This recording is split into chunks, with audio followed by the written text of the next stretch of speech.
اس دن مانو نہیں آئی تھی۔ میں اکیلی ہی اسکول جا رہی تھی۔ راستے میں ایک لڑکا نظر آیا جو میرے پیچھے آ رہا تھا، مگر میں خوف زدہ نہ ہوئی کہ کچھ فاصلے پر میرے پیچھے کافی لڑکیاں چلتی آ رہی تھی اور یہ لڑکا ہمارا رشتہ دار بھی تھا۔ دوسرے دن مانو بلانے آ گئی۔ میں نے بتایا کہ مجھے بخار ہے، آج میں اسکول نہیں جاؤں گی۔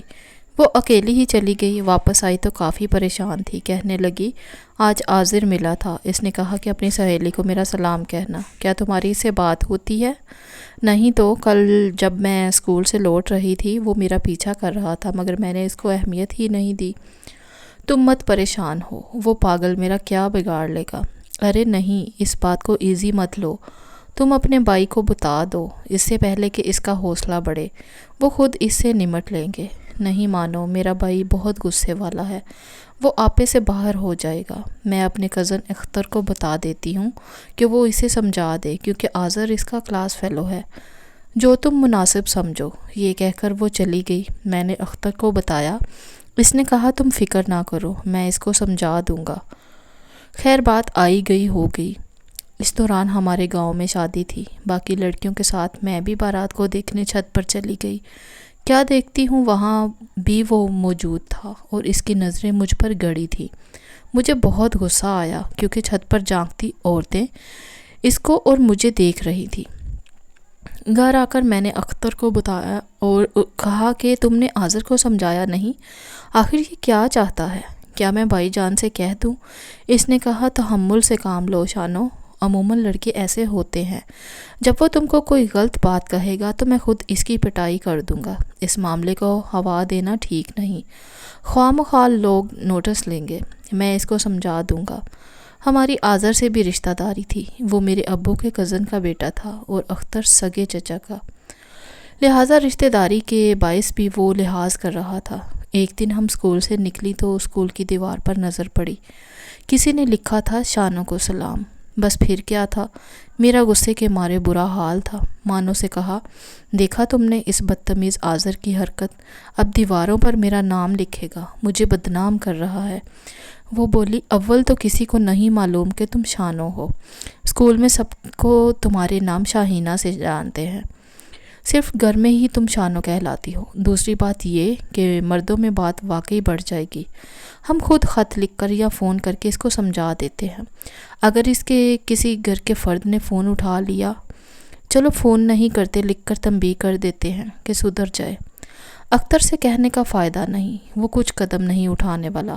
میں نے مانو کا مشورہ مان لیا اور ہم نے اس کو ایک مختصر خط لکھ دیا کہ باز آ جاؤ ورنہ تمہارے گھر آ کر نہ صرف تمہارے والد سے شکایت کر دوں گی بلکہ اپنے والد اور بھائی کو بھی بتا دوں گی کہ تم کیا حرکتیں کر رہے ہو۔ اس پر شرمندہ ہونے یا ڈرنے کی بجائے اس نے جواب اپنے چھوٹے بھائی کے ہاتھ بھجوا دیا کہ غصہ نہ کرو، وہ نام دیوار پر میں نے نہیں لکھا، لیکن تم نے بتایا ہے تو جا کر مٹا دیتا ہوں۔ میں نے ایک لائن لکھ کر اس کے بھائی کو پرچی تھما دی کہ آخر تم کیا چاہتے ہو؟ کیا جان سے جانا چاہتے ہو؟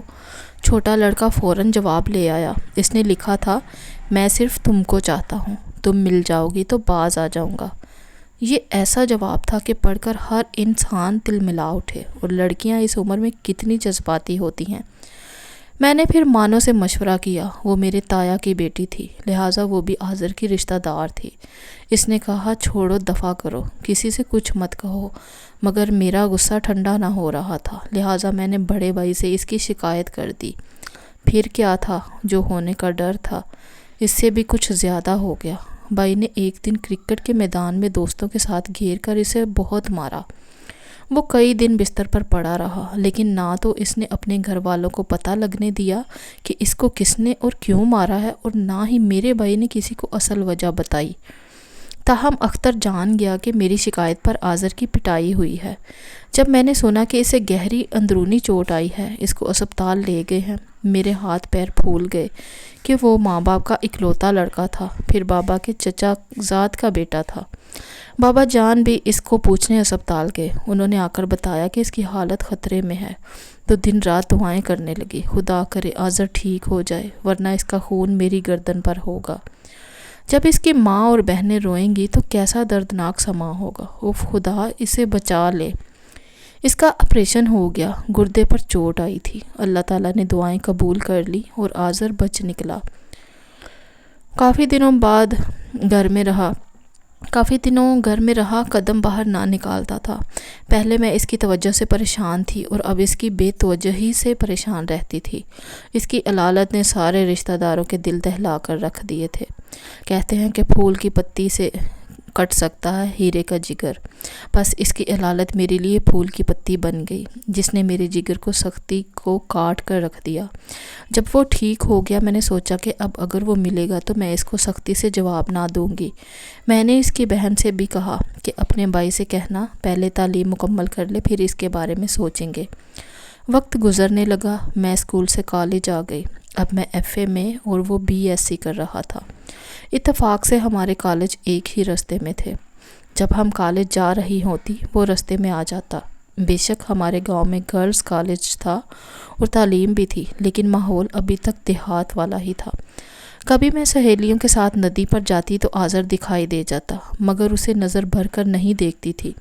اب تو لڑکیوں کو بھی پتہ چل گیا تھا کہ شانو کا کزن اس کا دیوانہ ہے۔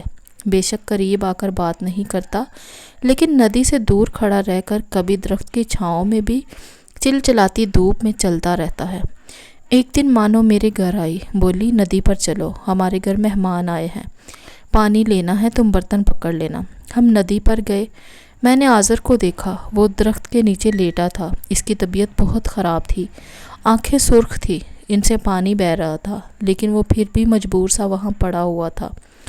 مانو نے اشارہ کیا۔ اس دن پہلی بار میرے دل میں آذر کے لیے نرم گوشہ پیدا ہوا۔ درخت کی چھاؤں برائے نام تھی، وہ بخار میں دھوپ میں بڑا تھا۔ یہ ندی ہمارے گھر سے قریب تھی، اس کو یہاں اور کیا کام تھا؟ وہ یقیناً ہمارے یہاں آنے کی آس میں لیٹا ہوا تھا۔ شاید یہاں دھوپ سے بخار اور تیز ہو گیا ہو۔ سردیوں کے دن تھے اور اس کی آنکھوں سے پانی بہہ رہا تھا۔ آذر کو اپنا بھی ہوش نہ تھا۔ جب ہم اس کے پاس سے گزری، مانو ٹھہر گئی اور اس نے حال پوچھا۔ تبھی میں نے بھی کہا، آذر تم کیسے ہو؟ کیا تمہاری طبیعت ٹھیک نہیں؟ تم یہاں کیوں لیٹے ہو؟ ہم ابھی یہ باتیں کر ہی رہے تھے کہ مانو نے مجھے اشارہ کیا، وہ دیکھو تمہارے بھائی کا دوست ہم کو دیکھ رہا ہے، چلو یہاں سے جلدی سے۔ اس لڑکے نے ہمارے تایا کے بیٹے ارباز کو بتا دیا اور اس کے ساتھ میری نسبت طے تھی۔ جب ہم گھر پہنچی، ہماری شامت آ گئی۔ میں ارباز کو پسند نہیں کرتی تھی کیونکہ وہ جھگڑالو طبیعت کا تھا۔ آئے دن گاؤں کے کسی نہ کسی لڑکے سے اس کی ہاتھا پائی ہو جاتی تھی۔ گھر والے بھی اس کی اس عادت سے نالاں تھے۔ ارباز نے ہم دونوں سے سوال کیا، سچ سچ بتاؤ کہ کیا بات ہے؟ ہم نے کہہ دیا، اس لڑکے نے جھوٹ کہا ہے، ہم نے اس دن کسی سے بات نہیں کی تھی۔ اس کا شک دور نہیں ہوا۔ اس نے کہا کہ اگر آئندہ تم دونوں نے کسی لڑکے سے بات کی تو میں یا تو تم کو ختم کر دوں گا یا پھر اس کو مار دوں گا۔ ارباز کی اس دھمکی نے میرے دل میں آذر کے لیے جگہ بنا دی۔ انہی دنوں آذر کی امی نے ہمارے یہاں آنا جانا شروع کر دیا۔ میں ان کی آمد کا مطلب سمجھ گئی۔ وہ میری امی کے پاس اس وجہ سے آنا جانا چاہ رہی تھی کہ آذر کے رشتے کے لیے بات کر سکے۔ آذر کی عادت تھی کہ وہ اپنے دل کی ہر بات اپنے کزن عابد کو بتا دیا کرتا تھا۔ عابد ہمارا بھی کزن تھا، مگر وہ پیٹ کا ہلکا تھا اور اس کی دوستی ارباز سے بھی تھی۔ یوں جو بات آذر عابد سے کہتا وہ ارباز تک پہنچ جاتی۔ جب امی نے مجھ سے رائے مانگی، میں نے ارباز کی بجائے آذر کے حق میں فیصلہ دیا۔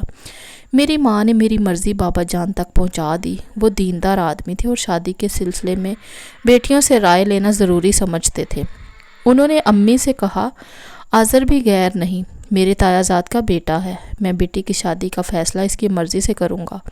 انہوں نے امی کو سمجھا دیا کہ ابھی بات اپنے تک رہے، کیونکہ ارباز سگے بھائی کا بیٹا ہے، اس کو کسی بہانے سے انکار کریں گے ورنہ آپس میں دشمنی پڑ جانے کا خطرہ ہے۔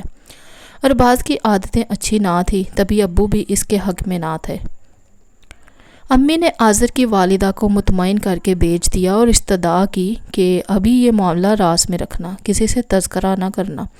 انہوں نے بیٹے کو بھی نہ بتایا، مبادا خوشی میں بات اس کے منہ سے کچھ نکل جائے اور بات بگڑ جائے۔ ماں نے آذر کو یہی بتایا کہ لڑکی والے ابھی سوچ رہے ہیں، کچھ دنوں بعد ہاں یا نہ میں جواب دیں گے۔ آذر کی اس جواب سے تسلی نہ ہوئی۔ اس نے اختر اور عابد کو پکڑا، لیکن وہ بھی اس سلسلے میں اس کے کام نہیں آ سکے۔ مانو نے مجھ کو پیغام بھجوایا کہ ہمارے گھر آ جانا، تم سے کوئی بات کرنی ہے۔ میں نے امی جان سے تایا کے گھر جانے کی اجازت لی، ہمارے گھر پاس ہی تھے۔ میں مانو کے پاس چلی گئی، وہاں ارباز موجود تھا۔ اس نے ہی دراصل مجھ کو مانو سے کہہ کر بلوایا تھا۔ وہ مجھے اپنے کمرے میں لے گیا اور کہا کہ عابد نے مجھے بتایا ہے کہ آذر نے تمہارے لیے رشتہ بھیجا ہے اور تم نے ہاں بھی کر دی ہے، کیا یہ سچ ہے؟ میں اس کے تیور دیکھ کر سہم گئی، یقین دلایا کہ یہ بات صحیح نہیں ہے۔ میں نے رو کر قسمیں کھائیں تو اس کو یقین ہو گیا، تاہم میرے دل میں خوف بیٹھ گیا کہ اب کچھ نہ کچھ ہو کر رہے گا، کیونکہ ارباز کو یقین ہو گیا تھا کہ شانو میرے علاوہ کسی کی نہیں ہو سکتی۔ لیکن وہ میرے دل کی بات نہ جان سکا کہ میں فیصلہ آذر کے حق میں دے چکی ہوں۔ میں نے کسی طرح آذر سے رابطہ کیا، اس کو سمجھایا وہ اپنی کوئی بات عابد سے نہ کہے اور نہ اسے اپنا دوست سمجھے، بلکہ وہ ہمارا دشمن ہے، تمہاری ہر بات ارباز تک پہنچا دیتا ہے، اس کو اپنا کوئی راز نہ دو اور اس کے ساتھ نہ رہا کرو۔ آذر پھر بھی اس کے ساتھ رہتا تھا۔ میں نے ایک بار اس کو سمجھایا کہ اور اپنی قسم دی کہ آئندہ عابد سے نہ ملنا اور نہ کوئی بات اس کو بتانا۔ اگر تم نے قسم توڑی تو یہ میرے اور تمہارے رشتے کا آخری دن ہوگا۔ اس نے قسم کھا کر کہا کہ وہ میری بات پر عمل کرے گا اور اس سے نہ ملے گا اور نہ اسے کوئی بات بتائے گا۔ میں جانتی تھی کہ عابد ارباز سے ملا ہوا ہے اور وہ ہمارا دشمن ہے۔ اب آذر بار بار پیغام بھیجتا کہ مجھ سے ملو، چند ضروری باتیں کرنا ہے۔ میں نہ ملی، مگر اس کے پیغامات سن سن کر تھک گئی۔ آخر میں نے اس سے ملنے کا فیصلہ کر لیا۔ میں نے اسے کہلوایا کہ کھیت میں فلاں جگہ مل سکتی ہوں۔ اس نے اس بات کا تذکرہ عابد سے کر دیا کہ شانو فلاں جگہ مجھ سے ملنے آئے گی، تم ذرا خیال رکھنا۔ شاید اسے میری بات کا یقین نہیں تھا، لیکن عابد پر زیادہ اعتبار تھا۔ ابھی میں آذر کے پاس پہنچی ہی تھی جہاں کھیت میں وہ میرا انتظار کر رہا تھا کہ ہم کو دور سے چند روشنیاں دکھائی دی۔ وہ ہاتھوں میں بیٹریاں لیے مسلسل قریب آ رہے تھے۔ جب وہ قریب آئے مجھے ارباز کی آواز سنائی دی۔ میں تو مارے ڈر کے سر پر پاؤں رکھ کر بھاگی۔ وہ دیکھ رہے تھے کہ کوئی تو ہے جو بھاگ کر گیا ہے، مگر میری صورت نہ دیکھ سکتے تھے۔ آذر دوسری جانب بھاگا، انہوں نے میرا پیچھا نہیں کیا مگر اس کا پیچھا کیا۔ میرے جوتے کھیت میں رہ گئے۔ گھر پہنچی تو سانس پھول رہا تھا۔ امی نے پوچھا کہاں گئی تھی جو سانس پھول رہا ہے اور تمہارے جوتے کہاں ہیں؟ میں نے بہانہ کر دیا کہ تایا ابو کے گھر مانو سے ملنے گئی تھی، اس سے کتاب لینی تھی، لیکن اس کے گھر کے پاس لوگ کسی کا تعاقب کر رہے تھے، سو ڈر کے مارے گھر بھاگ گئی اور جوتے رستے میں رہ گئے۔ وہاں سے تو بچ گئی، لیکن انہوں نے آذر کو نہ بخشا، کیونکہ عابد نے ارباز کو اطلاع کر دی تھی آج یہ کھیتوں میں فلاں جگہ فلاں وقت ملیں گے۔ تبھی ارباز اپنے دوستوں کے ساتھ وہاں آ پہنچا تھا۔ انہوں نے تعاقب کر کے آذر کو پکڑا اور تندو تیز نالے میں پھینک دیا۔ یہ بات گھر آ کر ارباز نے مانو کو بتا دی کہ ہم آذر کو بڑے نالے میں بہا آئے ہیں، کیونکہ وہ شانو سے ملاقاتیں کرتا تھا اور اب ہم شانو کو بھی نہ بخشیں گے۔ وہ لاکھ میری سہیلی سہی، مگر تھی تو ارباز کی بہن۔ اس نے یہ بات کسی کو نہ بتائی۔ اگلے دن آذر گاؤں میں نہ تھا، سب سمجھے وہ شہر چلا گیا ہے۔ جب 2 دن گزر گئے وہ نہ پہنچا تو اس کی تلاش شروع ہو گئی۔ تب مجھ کو مانو نے بتایا کہ بڑے بھائی نے اس کا خاتمہ کر دیا ہے اور اب تجھ کو بھی مارنے کا ارادہ ہے، تیری خیر نہیں۔ مجھے پتا تھا ایسا ہوا ہے، لیکن زبان نہ کھول سکتی تھی اور کس کو بتاتی آذر کہاں گیا۔ میں نے امی جان کو بتا دیا، انہوں نے بابا جان کو کہہ دیا کہ ارباز کو پتہ چل گیا تھا، ہم نے شاہینہ کا رشتہ آذر کو دے دیا ہے، لہٰذا اس نے آذر کو نالا میں پھینک دیا ہے۔ بابا جان کو افسوس بہت ہوا، لیکن دوسری طرف سگے بھائی اور بھتیجے کا معاملہ تھا، لہٰذا وہ خاموش ہو رہے۔ وہ بھائی اور بھتیجے کو آذر کے ورثاء کے حوالے نہیں کر سکتے تھے کہ وہ مقتول کے بدلے ان کا سر قلم کر دیں گے۔ مجھ کو ارباز نے کچھ نہ کہا تھا، تبھی جان گئی کہ اس نے کیا سوچ رکھا ہے۔ 2 دن بعد آذر کی لاش پانی میں پتھروں میں نکلی ہوئی ملی۔ جب مجھے پتہ چلا تو بہت روئی، کھانا بھی نہ کھایا اور طبیعت سخت خراب ہو گئی۔ امی میرے پاس آئیں، انہوں نے مجھ کو سکون کی گولی دی، لیکن میری نیند اور سکون تو آذر کے غم نے کھا لیا تھا۔ کئی دن تک بخار میں پڑی رہی۔ آذر سے آخری ملاقات کا منظر آنکھوں میں پھرتا تھا۔ ارباز کی سنگ دلی پر رونا آتا تھا۔ اس واقعہ کے 3 ماہ بعد تایا اور تائی میرا رشتہ ارباز کے لیے لینے آ گئے۔ بابا جان نے خاموشی سے تاریخ دے دی کیونکہ وہ آذر کے انجام سے ڈر گئے تھے۔ ارباز کے مزاج کو جانتے تھے۔ اگر انکار کرتے تو جانے وہ کیا کر گزرتا۔ ادھر میں نے کتنے خواب آنکھوں میں سجائے تھے کہ آذر کی دلہن بنوں گی اور اس کے گھر جاؤں گی، لیکن اب تو اس کو دیکھنا ہی ممکن نہ تھا کہ وہ اس دنیا میں نہیں تھا۔ میں خود کو مجرم سمجھتی تھی کہ اگر اس روز ملنے نہ جاتی تو وہ جان سے نہ جاتا۔ ایک ستم یہ ہوا کہ آذر کے قاتل سے ہی میرا بیاہ ہو رہا تھا۔ ارباز جو اب بھی میرے خون کا پیاسا تھا اور اس نے مجھے قتل نہیں کیا تھا، شادی کر کے میرے ساتھ کیا کرنے والا تھا؟ دراصل وہ مجھ کو زندہ رکھ کر آہستہ آہستہ تڑپا کر مارنا چاہتا تھا، کیونکہ وہ جانتا تھا کہ اس دن کھیت میں ہی تھی جو آذر سے ملنے گئی تھی۔ اگرچہ اس روز اندھیرے میں وہ مجھے دیکھ نہیں سکا تھا، لیکن عابد نے ضرور اس کو بتا دیا ہوگا، تبھی تو وہ وہاں ساتھیوں کے ہمراہ آیا تھا۔ آخر میری روحانی موت کا بھیانک دن بھی آ گیا، جب میں اپنی خوشیوں کے قاتل کی بیوی بنی اور اس نے وہی کیا جو سوچا تھا۔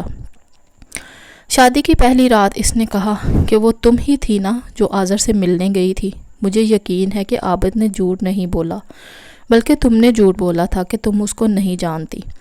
میں نے ایک بار پھر جھوٹ کا سہارا لیا اور بہت سے آنسو بہائے، قسمیں کھائیں کہ اس روز وہاں میں نہیں تھی، بلکہ ساتھ والے گاؤں کی کوئی لڑکی تھی۔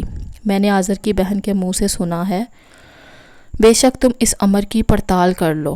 اس لڑکی کا نام راز رکھنے کے لیے آذر نے میرا فرضی نام لے لیا ہوگا۔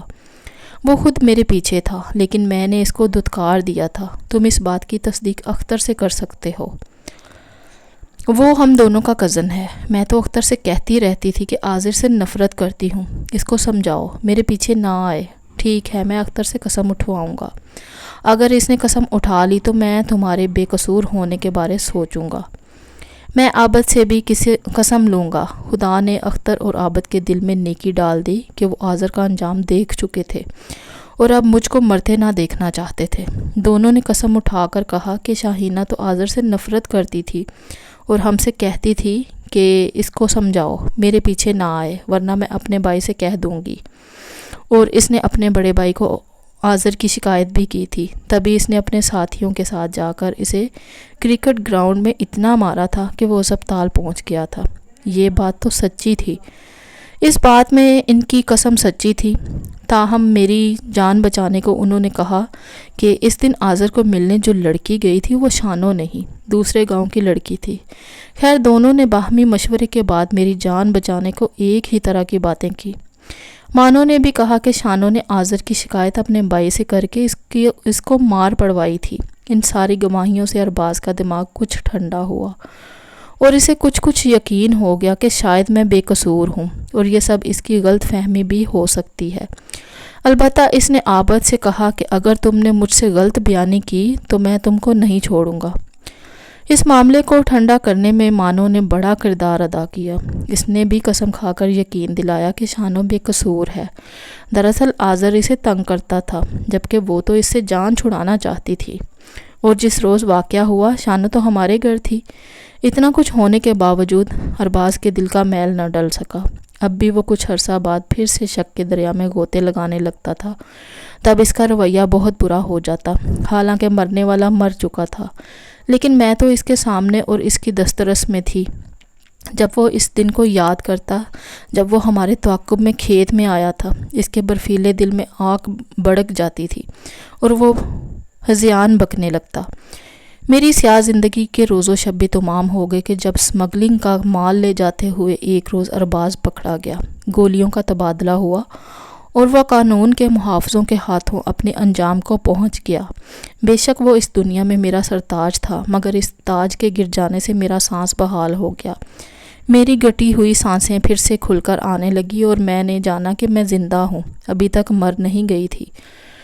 عورتیں اپنے شوہروں کے فوت ہو جانے پر روتی ہیں، بین کرتی ہیں، مگر میں اپنے سہاگ کے اجڑنے پر بالکل خاموش تھی۔ مجھے رونا نہیں آ رہا تھا، بلکہ اپنے دوبارہ سے زندہ ہونے کا احساس ہوا تھا۔ آج میں بے حس عورت ہوں، جس کو نہ غم کا احساس ہوتا ہے نہ خوشی کا، کیونکہ اتنے برس موت کے خوف میں جینے سے میرے یہ دونوں احساس مر گئے ہیں۔ مزید اچھی ویڈیوز دیکھنے کے لیے پلیز میرے چینل کو سبسکرائب کیجئے، لائک کیجئے اور زیادہ سے زیادہ شیئر کیجئے۔ شکریہ۔